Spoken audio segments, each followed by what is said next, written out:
Sore hari ini kita berjumpa kembali masih dalam situasi ibadah online masa-masa pandemi COVID-19 yang masih terus ada sampai saat ini mengharuskan kita untuk beribadah di rumah masing-masing. Tapi satu hal saya yakin dan percaya bahwa hal ini tidak mengurangi sukacita kita untuk memuji dan memuliakan nama Tuhan. Mari Bapak Ibu jemaat yang dikasihi oleh Tuhan Yesus Kristus, sore hari ini kita siapkan hati kita untuk masuk di dalam ibadah kita untuk memuji dan memuliakan nama Tuhan. Terima kasih Tuhan Yesus, sungguh Engkau Allah yang baik, sungguh Engkau Tuhan yang ajaib dalam hidup kami. Terima kasih untuk lawatan Tuhan, kuasa Tuhan, penyertaan dan perlindungan Tuhan yang sungguh ajaib dalam hidup kami hari lepas hari. Sore hari ini kami siapkan hati kami ya Tuhan. Kami mau menyembah Engkau, kami mau meninggikan Engkau. Biarlah Tuhan hadir di tengah-tengah kami, memberikan kami sukacita, memberikan kami damai sejahtera, sehingga kami boleh mengalami hadirat Tuhan dimanapun kami berada sore hari ini. Terima kasih Tuhan Yesus, kami menyerahkan ibadah kami dari awal, pertengahan hingga kami akhiri, biar jadi hanya di dalam nama Tuhan kami Yesus Kristus. Amin. Mari bersyukur bersama-sama di hadapan Tuhan.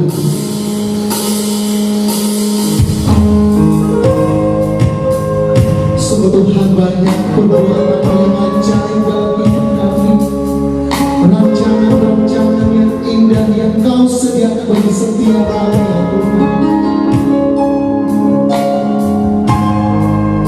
Sungguh Kau Bapa yang mengerti setiap keberadaan kami. Mari jemaat Tuhan bersama-sama naikkan pujian ini.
Kuasa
Haleluya, jemaat Tuhan, di mana kita bersyukur, di situ mujizat Tuhan berlaku atas setiap hidup kita. Amin. Mujizat Tuhan akan dinyatakan di tengah-tengah kita, dimanapun kita berada. Sangat dengan percaya bahwa mujizat Tuhan masih ada sampai saat ini. Amin. Haleluya.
Mari kita berdoa untuk firman Tuhan. Kami mengucap syukur Tuhan Yesus untuk kebaikan-Mu. Kembali kami bertemu di dalam ibadah secara online Tuhan. Mari nyatakan isi hati-Mu bagi setiap kami yang mendengarkannya Tuhan. Biarlah kami boleh mengikuti dengan seksama firman yang disampaikan ini dari awal hingga akhir Tuhan, agar kami sungguh-sungguh boleh mendapatkan berkat yang seutuhnya yang Tuhan rindukan mencurahkan bagi setiap kami pada sore hari ini. Terima kasih Tuhan Yesus.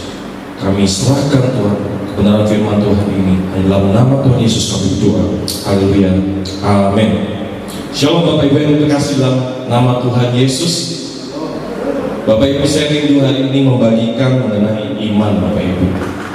Hari-hari ini banyak orang, kalau kita baca di berita atau di media sosial ya, mereka menyentil-nyentil khususnya rekan teman-teman saudara kita yang membutuhkan uluran tangan bantuan ya, mereka membutuhkan uang.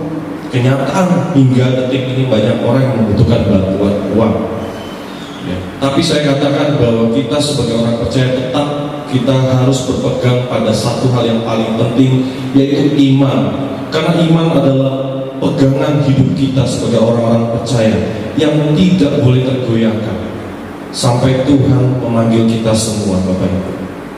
Nah, mengenai iman Bapak Ibu, perlu kita ingat kembali bahwa kita diselamatkan oleh iman. Itu bukan hasil usaha kita. Kita selamat bukan oleh karena perbuatan baik yang kita lakukan. Jadi hari-hari ini kalau misalnya begitu banyak orang, mereka memiliki harta yang berlimpah-limpah, lalu mereka membagikan kepada orang-orang yang membutuhkan, saya bilang itu hal yang baik. Lalu ada orang yang membaktikan hidup mereka punya kemampuan di bidang kesehatan, ataupun mereka mempunyai kemampuan di bidang pendidikan, mereka memberikan sekolah atau pendidikan yang gratis. Kalau menjadi dokter, mereka memberikan pengobatan yang gratis. Apakah itu hal yang baik? Baik. Namun satu hal Bapak Ibu perlu ketahui bersama, semua hal baik yang dilakukan tersebut, kalau tidak mengenal satu-satunya juru selamat yang benar, yaitu Tuhan Yesus, maka semuanya sia-sia. Karena Tuhan Yesus berkata di dalam Yohanes 14 ayat 6, Akulah jalan, kebenaran, dan hidup. Tidak ada seorang pun yang dapat bertemu dengan Bapa tanpa melalui Aku. Pernyataan Tuhan Yesus ini sudah sangat jelas Bapak Ibu. Jadi kita harus mendahulukan iman kita dulu, baru yang kedua namanya perbuatan baik. Jadi jangan dibalik. Jangan kita bilang perbuatan baik dulu yang utama, baru iman. Perbuatan baik apa penting? Tetapi perbuatan baik itu akan otomatis terjadi oleh orang-orang yang beriman kepada Yesus. Jadi orang yang beriman kepada Yesus pasti melakukan perbuatan baik. Tapi orang-orang yang melakukan perbuatan baik, mereka belum tentu beriman kepada Tuhan Yesus. Apalagi orang-orang yang melakukan kejahatan, sudah pasti mereka bukan orang-orang yang beriman. Yang kedua Bapak Ibu, iman itu harus ditumbuhkan. Mengapa saya bilang harus ditumbuhkan? Bapak Ibu, semua orang percaya, pada saat percaya Yesus sebagai Tuhan dan Juru Selamat di dalam hidupnya, mereka mendapatkan kasih karunia yang sama, iman yang sama. Tuhan kita, Allah kita bukan Allah yang rasik, Allah yang memilih bahwa seseorang akan saya berikan iman yang besar, lalu yang lain akan saya berikan iman yang kecil. No, semua iman percaya pada Yesus awalnya sama. Namun apa yang akhirnya membuat perbedaan iman seseorang dengan yang lainnya, itu adalah bagaimana kita menjalani pertumbuhan iman kita kepada Tuhan Yesus Bapak Ibu. Jadi yang membedakan iman seseorang, besar atau tidaknya iman seseorang itu tergantung pribadi, bagaimana menumbuhkan itu di hadapan Tuhan. Nah, mengapa saya bilang iman itu ada besarannya? Karena Tuhan Yesus sendiri pernah berkata di dalam firman-Nya bahwa kalau engkau memiliki iman sebesar biji sesawi, maka engkau bisa memindahkan gunung. Kita cermati sama-sama, sebesar biji sesawi. Jadi iman itu ada besarannya. Jadi dikatakan iman sebesar biji sesawi di dalam perumpamaan yang Tuhan Yesus pakai, artinya bisa jadi iman itu ada yang ukurannya lebih kecil dari biji sesawi, ada juga iman yang bahkan lebih besar dari biji sesawi. Nah, ukuran besarnya iman seseorang tidak ada yang tahu, hanya Yesus yang tahu ukuran iman Bapak, Ibu, dan saya di hadapannya. Nah, kita melihat tokoh-tokoh di dalam perjanjian baru yang mereka yang begitu beriman kepada Yesus, Bapak Ibu. Ya, pasti Bapak Ibu ingat, ya, ada Marta, kakaknya Lazarus, ketika adiknya sudah meninggal selama 4 hari. Ya, Yesus datang, dan ketika Marta tahu Yesus datang, Marta bilang apa, Bapak Ibu, dalam firman Tuhan? Dia katakan bahwa Tuhan, sekiranya Engkau ada di sini, saudaraku pasti tidak mati. Tetapi sekarang pun aku tahu bahwa Allah akan memberikan kepadamu segala sesuatu yang engkau minta kepadanya. Marta percaya pada saat itu bahwa Tuhan Yesus mampu membangkitkan kembali Lazarus. Itu iman yang luar biasa. Tokoh yang lain kita bisa lihat, perwira Kapernaum, hambanya yang sakit keras. Pada saat perwira itu bertemu dengan Yesus, apa yang dikatakan oleh perwira itu? Tuhan, aku tidak layak menerima Tuhan di dalam rumahku. Katakan saja sepatah kata, maka hambamu itu akan sembuh. Ini sangat luar biasa. Perwira Kapernaum hanya mengharapkan satu kata dari Tuhan Yesus saja, dan dia percaya bahwa hambanya akan sembuh. Tanpa Tuhan Yesus harus datang ke rumah hambanya itu. Bapak Ibu kalau bertanya, kisah ini menurut saya, kalau saya renungkan kembali, kisah ini melambangkan apa? Ini doa yang dilakukan secara online di masa perjanjian baru dulu, tanpa harus Yesus datang ke sana. Dia ngomong dan terjadi mukjizat luar biasa. Dan Bapak Ibu percaya bahwa ketika kita harus ibadah online pun, kalau kita meresponi hati yang benar dengan hati yang sungguh-sungguh, jangan Anda bedakan ketika Anda datang beribadah rasanya lebih kusyuk, mungkin lebih hadirat Tuhan lebih terasa. Tetapi ketika beribadah secara online seperti ada yang kurang, ya mungkin itu kebiasaan kita. Kita akan merasakan ada yang kurang karena kita terbiasa datang beribadah ke gereja. Tetapi kalau sekali lagi kita meresponi dengan hati yang haus untuk kita diberkati oleh Tuhan, maka pasti kuasa Tuhan bekerja tetap di dalam hidup kita. Amin. Amin. Yang ketiga, Bapak Ibu, wanita sakit pendarahan berapa tahun? 12 tahun. Ini luar biasa. Dia bilang apa dalam Alkitab wanita ini pada saat berjumpa Yesus? Asalku jamah saja jubahnya, aku akan sembuh. Wow.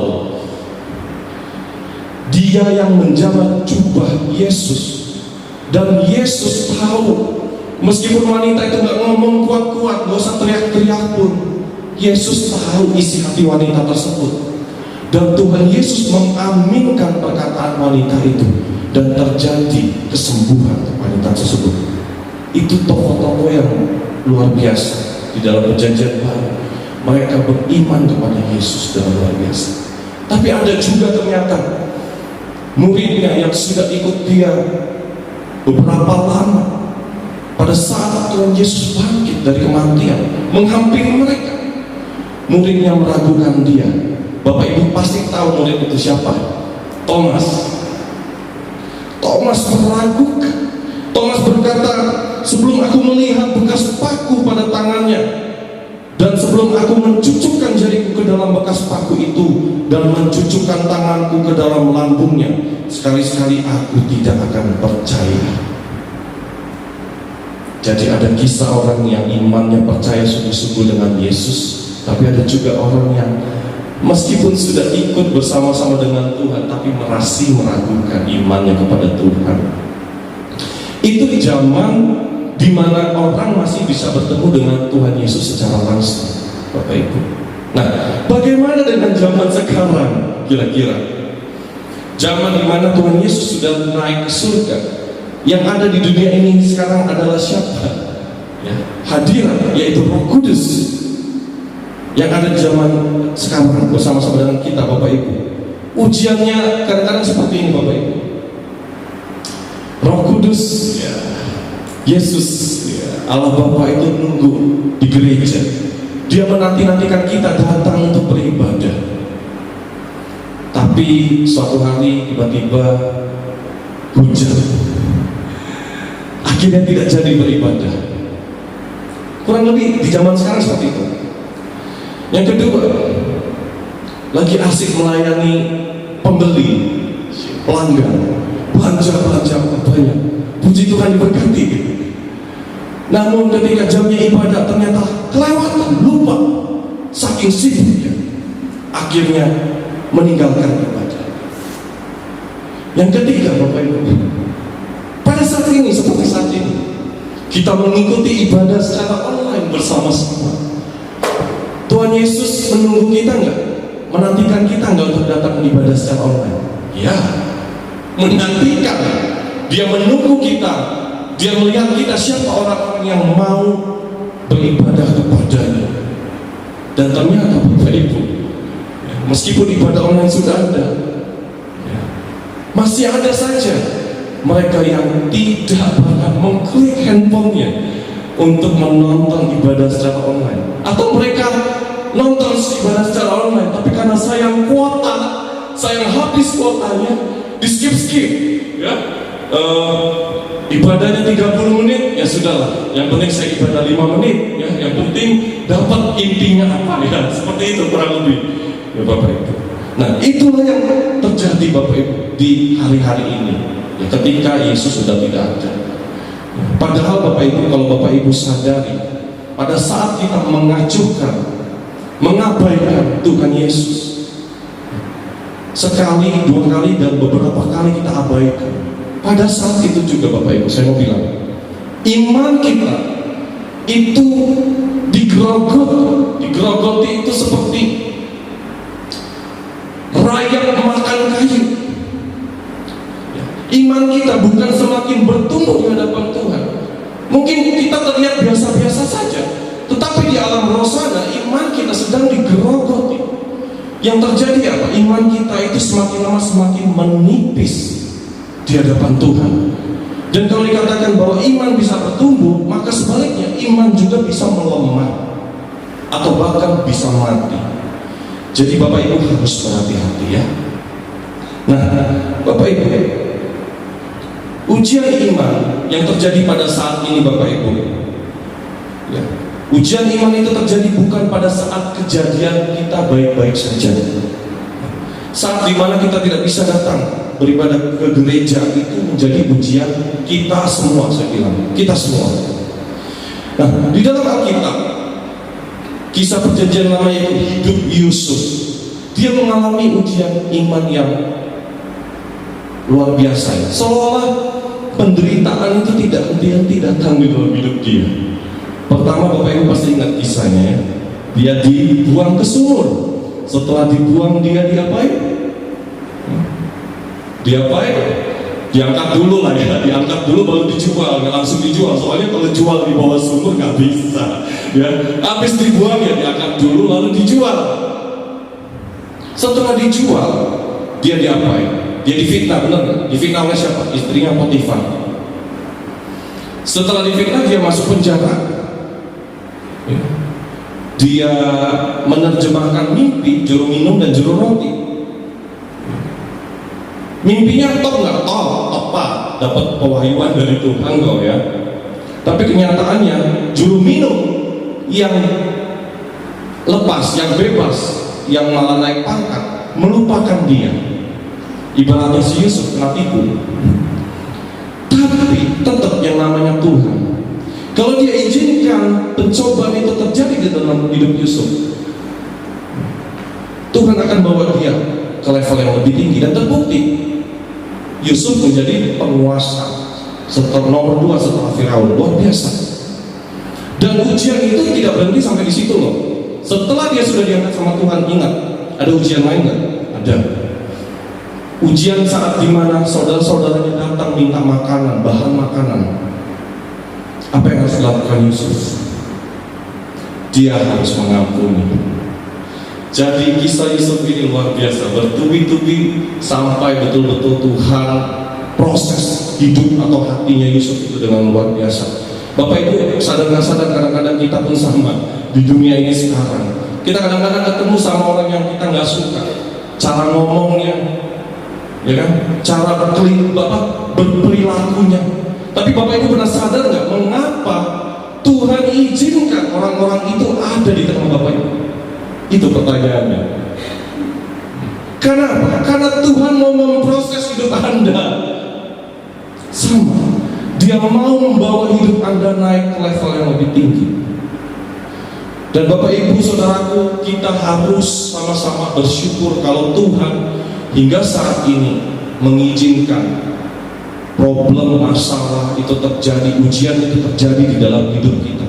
Apalagi di masa-masa seperti ini, kita harus bersyukur. Itu tandanya Tuhan mau bawa kita ke level yang lebih tinggi. Nah, kalau Tuhan mau bawa kita ke level yang lebih tinggi, Bapak Ibu, tentunya nggak langsung Dia bawa kita naik tiba-tiba, nggak mungkin. Tapi pasti Dia akan mengizinkan ujian-ujian iman itu terjadi di dalam kehidupan kita. Tanpa ujian, orang nggak mungkin bisa naik level. Tanpa suatu ujian, orang tidak akan qualify, tidak bisa terkualifikasi. Bagaimana Tuhan tahu engkau siap kalau engkau belum pernah lolos, kalau engkau belum tahan uji? Kurang lebih seperti itu. Nah, kita belajar bersama-sama juga hari ini bagaimana kita itu bisa lolos ujian iman di hadapan Tuhan. Nah, Bapak Ibu, kita buka bersama ya ayat firman Tuhan kita di Ayub 23 ayat yang ke-10. Ayub 23 ayat yang ke-10. Di situ ada 3 frase ya, yang Ayub katakan. Nah, sudah ketemu ya Bapak Ibu ya, amin. Nah, saya akan bacakan untuk Bapak Ibu semua. Di situ dikatakan apa? Karena Ia tahu jalan hidupku, seandainya Ia memuji aku akan timbul seperti emas. Bapak Ibu, kita coba pecah ya masing-masing pengertian dari ayat ini. Yang pertama yaitu dikatakan apa? Karena Ia tahu jalan hidup. Bapak Ibu, ayat yang dikatakan Ayub ini kalau kita refleksikan ke dalam kehidupan kita sekarang, Bapak Ibu, pernahkah Bapak Ibu membayangkan bermiliaran orang yang ada di dunia ini? Kalau kita sensus mungkin sekitar 7 miliar lebih sekarang jumlah orang manusia yang hidup di dunia ini. Ada 7 miliar manusia. Bagaimana engkau memastikan bahwa mata Tuhan itu tertuju di dalam hidupmu? Bagaimana Tuhan tahu jalan hidupmu? Kamu satu di antara sekian miliar orang. Apa itu? Kalau kita hanya jadi orang yang biasa-biasa saja, saya yakin Tuhan pun ya kamu sama seperti yang lain. Gak ada istimewanya. Tuhan bukan gak mengasihi kita, Dia mengasihi kita. Tetapi ada yang spesial di sini apa? Dia tahu jalan hidup kita. Artinya Tuhan memperhatikan hidup kita pribadi lepas pribadi sampai seperti itu. Artinya apa? Kalau Tuhan memperhatikan hidup kita sampai seperti itu, artinya kita itu orang yang spesial. Kita itu orang yang dekat sama Dia.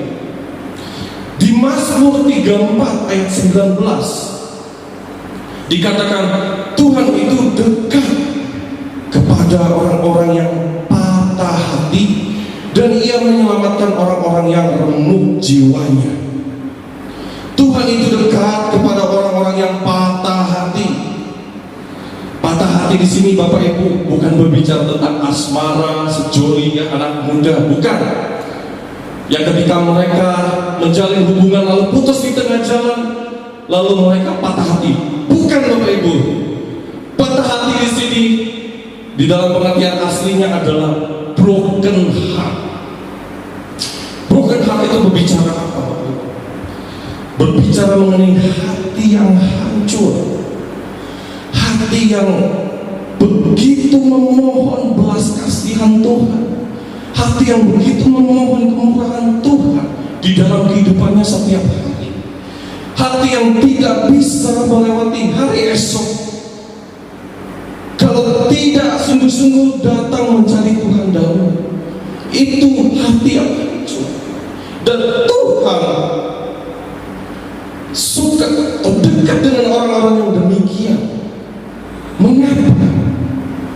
Karena orang yang hatinya hancur datang kepada Tuhan itu adalah orang yang rendah hati, orang yang tidak mengandalkan kekuatannya sendiri, orang yang mau Tuhan menjadi yang utama di dalam hidup dia. Dan orang-orang yang demikian, Bapak Ibu, Tuhan pasti tahu jalan hidupnya dan matanya tertuju padanya. Yang kedua, Bapak Ibu, dikatakan apa? Ayub berkata, seandainya ia memuji aku. Bapak Ibu, frase yang kedua ini, seandainya ia memuji aku. Bapak Ibu pernah berpikir pencobaan atau ujian yang terjadi di dalam hidup kita ini itu ada dua.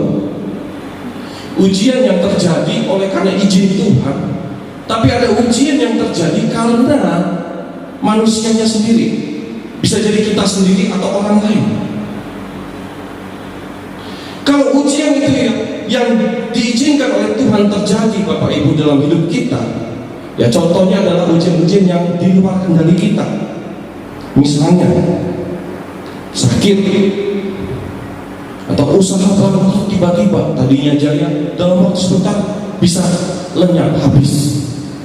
Atau kita kehilangan orang-orang yang kita kasihi, istri, suami, orang tua, anak, dalam waktu yang kita nggak nyangka dan tiba-tiba. Itu di luar kendali kita. Tetapi ada ujian yang kita buat sendiri, sadar nggak sadar. Contohnya gini, Bapak Ibu, malam nanti jam 10 Anda naik sepeda motor, jangan pakai jaket. Dari Comal ke Tegal, PP. Saya jamin, Bapak Ibu, ketika besok Anda bangun pagi, 100% Anda masuk angin. Saya bukan doain, tapi kalau Anda mau coba silakan. Jangankan Comal Tegal, nggak pakai jaket, Anda naik motor jam 10 malam. Mungkin yang dekat-dekat aja, ya, Comal Pemalang deh, sama, Anda akan masuk angin. Ya. Lalu Anda nggak bisa berkata pada saat Anda bangun pagi, Anda berkata, Tuhan izinkan saya sakit, ujian ini berasal daripada Tuhan. No, itu Anda yang buat sendiri ujian itu. Anda nggak bisa berkata demikian. Anda nggak bisa bilang bahwa Tuhan yang menguji Anda, nggak bisa. Yang kedua, misalnya maaf, ada yang tiba-tiba sakit stroke, dan ternyata ditemukan gaya hidup, pola makannya, ya, lihat gorengan aja, lihat samcan aja, lihat apalagi jeroan aja, pokoknya semua dihajar tanpa kontrol. Bapak Ibu bisa bayangkan, tiba-tiba dia sakit stroke. Apakah dia bisa berkata, ujian ini datang daripada Tuhan? Padahal padahal sakit itu tadi dia yang buat. Jadi kita harus bisa seperti Ayub. Dia tahu kalau Tuhan, pada saat kapan Tuhan itu betul-betul menguji dia. Kita belajar bersama-sama, Bapak Ibu, untuk membedakan. Kalau memang Tuhan menguji kita, Bapak Ibu, endingnya itu pasti bagus. Tapi kalau kita yang menguji, endingnya bisa buruk. Nah, ketiga, Ayub berkata apa? Aku akan timbul seperti emas. Nah ini, kalau saya bilang tadi ujian itu berasal dari Tuhan, endingnya bagus. Ya, kita akan timbul seperti emas, seperti yang Ayub katakan, dia timbul seperti emas, Bapak Ibu. Ayub tidak menyangkal pencobaan yang ia alami. Dia melihat jauh, dan dia tahu kalau pencobaan yang berasal daripada Tuhan. Setelah selesai percobaan itu, maka dia akan mendapatkan upah. Dia tahu itu. Dan saya rindu Bapak Ibu, kita pun mengerti, kalau kita mau dibawa Tuhan, iman kita semakin bertumbuh, naik level di hadapan Dia, kita pun memiliki respon yang sama Bapak Ibu seperti Ayub. Ya, Ayub bisa melewati ujian-ujian itu, maka dia akhirnya Tuhan bawa, Tuhan kasih dia hal yang luar biasa ya. Dia kasih, dikembalikan semua apa yang menjadi milik dia, ya, bahkan lebih dari yang dulu. Itu sesuatu yang luar biasa, dan itu pun bisa terjadi sama hidup kita Bapak Ibu. Tapi Anda bayangkan kalau Ayub tidak pernah melewati masa-masa yang seperti itu, belum tentu dia akan mendapatkan berkat yang luar biasa daripada Tuhan, karena dia nggak naik level. Dia belum siap menerima apa yang Tuhan mau kasih ke dia. Seperti itu. Nah, oleh sebab itu Bapak Ibu, kita pun sama, kita harus melewati ujian kehidupan kita masing-masing. Pada saat ini pandemi corona, semua orang terdampak. Saya yakin semua orang terdampak. Tidak ada yang tidak terdampak sama sekali dari segi apapun. Ya, semua terdampak. Tetapi mungkin yang mengalaminya itu kita mengalami dalam porsi yang berbeda-beda mungkin. Ya. Namun percayalah Bapak Ibu bahwa semua yang terjadi, penderitaan yang kita lewati ini, kalau kita responi dengan benar, maka kita justru akan dibuat lebih mengenal Tuhan kita nanti. Dan kita sendiri akan menjadi pribadi yang lebih baik. Jadi mari kita belajar Bapak Ibu sama-sama meneladani sikap Ayub. Sekalipun ia harus kehilangan semuanya miliknya, ia tidak sedikit pun menyalahkan Tuhan. Bahkan ia tetap memuji dan menyembah Tuhan di dalam segala keadaan. Dan saya berdoa Bapak Ibu, kita semua tetap teguh iman kita, tetap kita memuji dan menyembah Tuhan di dalam keadaan yang kita pun tidak tahu selesainya kapan, tidak tahu. Tapi kita harus tetap percaya dan berharap. Iman yang menjadi fondasi dan pegangan kita harus sama-sama kita jaga dan kita terus tumbuhkan di hadapan Tuhan. Karena kalau tidak demikian, perlahan-lahan iman kita akan redup, Bapak. Terpujilah nama Tuhan. Demikian firman Tuhan yang bisa saya sharing untuk kita semua pada sore hari ini. Kiranya boleh menjadi berkat dimanapun kita mendengarkannya. Haleluya. Amin. Mari kita berdoa untuk firman Tuhan. Bapak yang kami sembah dalam nama Tuhan Yesus, kami berdoa Tuhan untuk setiap firman Tuhan yang boleh kami sama-sama dengarkan saat ini Tuhan. Satu hal kami rindu bahwa iman kami Tuhan, kami tetap teguh Tuhan di dalam Engkau Yesus Tuhan. Di dalam begitu banyak goncangan yang terjadi hingga saat ini Tuhan, kami membutuhkan Engkau Tuhan sebagai kekuatan di dalam hidup kami Tuhan. Dan biarlah Tuhan kami buka hati kami selebar-lebarnya Tuhan, bagi firman-Mu itu berbicara dengan keras di dalam hati kami, supaya Tuhan kami boleh merenungkan kebenaran firman-Mu dan melakukannya di dalam kehidupan kami Tuhan Yesus. Terima kasih Tuhan Yesus, terima kasih. Kami mengucap syukur untuk kebaikan firman-Mu. Di dalam nama Tuhan Yesus kami berdoa. Haleluya. Amin. Mari Bapak Ibu kita siapkan hati kita mau merespon firman Tuhan, sekaligus kita siapkan hati kita untuk masuk dalam doa syafaat sore hari ini.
Tuhan,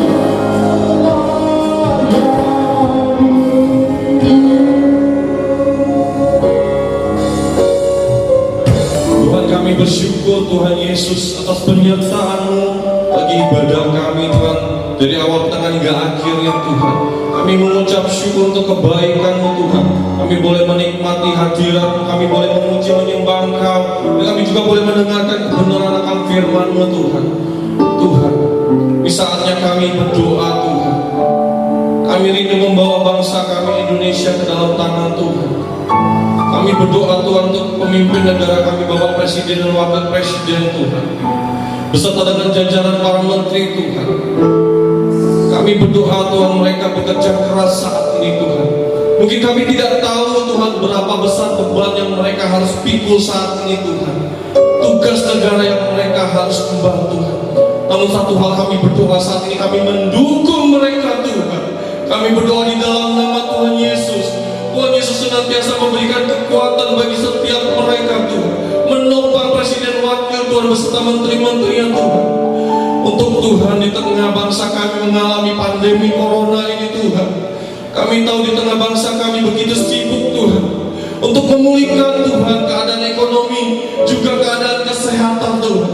Tapi kami berdoa membawa ke dalam kaki-Mu Tuhan, untuk setiap Tuhan pekerjaan yang dilakukan oleh bangsa kami Indonesia Tuhan. Biarlah Tuhan memberkati dan menyertai senantiasa, sehingga apapun yang mereka boleh kerjakan, pikirkan Tuhan, itu senantiasa boleh menghasilkan hasil yang terbaik, solusi yang terbaik bagi bangsa ini, bagi rakyat-rakyat yang tinggal di dalamnya Tuhan. Kami mendukung mereka Tuhan, kami mengucapkan berkat atas mereka Tuhan. Terima kasih Tuhan, terima kasih. Juga berkati Tuhan setiap petugas medis Tuhan yang bertugas hingga hari ini, yang tidak kenal lelah Tuhan. Kiranya Tuhan Allah yang memakai mereka untuk menjadi perpanjangan Tuhan tangan-Mu, untuk Tuhan menolong setiap orang-orang yang membutuhkan Tuhan. Kami percaya Tuhan, kiranya mereka juga Engkau Allah yang menghibur, memberikan kekuatan senantiasa Tuhan, agar mereka juga bisa melakukan yang terbaik Tuhan. Terima kasih Tuhan untuk setiap Tuhan permasalahan yang terjadi di bangsa kami. Kami tahu ini akan mendatangkan kebaikan Tuhan.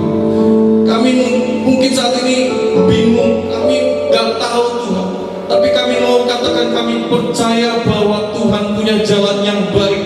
Tuhan akan bawa Tuhan bangsa kami Tuhan ke arah yang lebih baik lagi Tuhan. Kami mempercayai itu Tuhan dengan iman kami Tuhan Yesus. Terima kasih Tuhan Yesus, terima kasih. Dan kami juga berdoa membawa Tuhan setiap jemaat-Mu Tuhan dimanapun mereka berada saat ini Tuhan. Mereka mungkin banyak beraktivitas di rumah Tuhan. Tuhan, apapun yang mereka kerjakan Tuhan, senantiasa apapun yang mereka usahakan Tuhan, kiranya Tuhan menyertai. Kiranya apa yang mereka boleh lakukan Tuhan buat berhasil Tuhan. Kami juga merindukan agar jemaat-Mu mereka dimanapun berada Tuhan tetap setia, tetap Tuhan di dalam hidup Tuhan untuk mengiring Tuhan. Mereka tetap bergiat di dalam pembacaan akan kebenaran firman Tuhan. Mereka tetap giat di dalam doa ya Bapa. Agar Tuhan kami percaya jemaat-jemaat-Mu tetap adalah orang-orang yang percaya, adalah orang-orang yang memiliki Tuhan. Rindu imannya semakin bertumbuh Tuhan di hadapan Engkau Tuhan Yesus. Berkati Tuhan, berkati jemaat-Mu dimanapun mereka berada. Terima kasih Tuhan Yesus, terima kasih untuk kebaikan dan kemurahan-Mu. Kalau sebentar lagi Tuhan kami akan menerima berkat Tuhan. Kiranya Engkau Allah yang mencurahkan berkat itu turun bagi setiap kami Tuhan. Engkaulah sumber bagi kami Tuhan. Mari Bapak Ibu yang dikasih dalam Tuhan, kita boleh mengangkat tangan kita menerima berkat. Tuhan memberkati engkau. Tuhan menyinari engkau dengan wajahnya dan memberikan engkau kasih karunia. Tuhan menghadapkan wajahnya kepadamu dan memberikan engkau damai sejahtera saat ini, bahkan sampai selama-lamanya. Terima kasih Tuhan Yesus. Di dalam nama-Mu kami berdoa. Haleluya.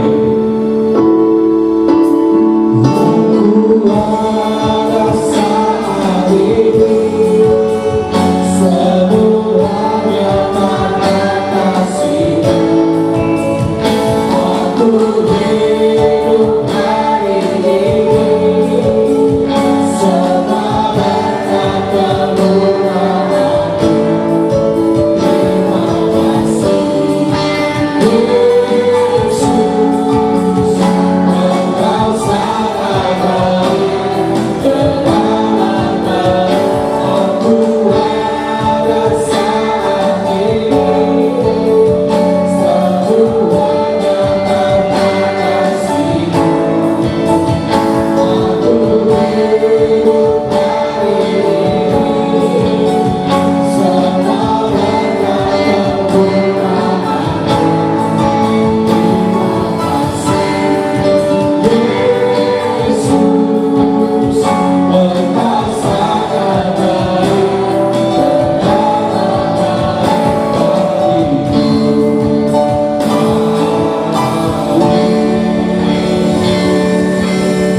Tuhan Yesus memberkati kita semua.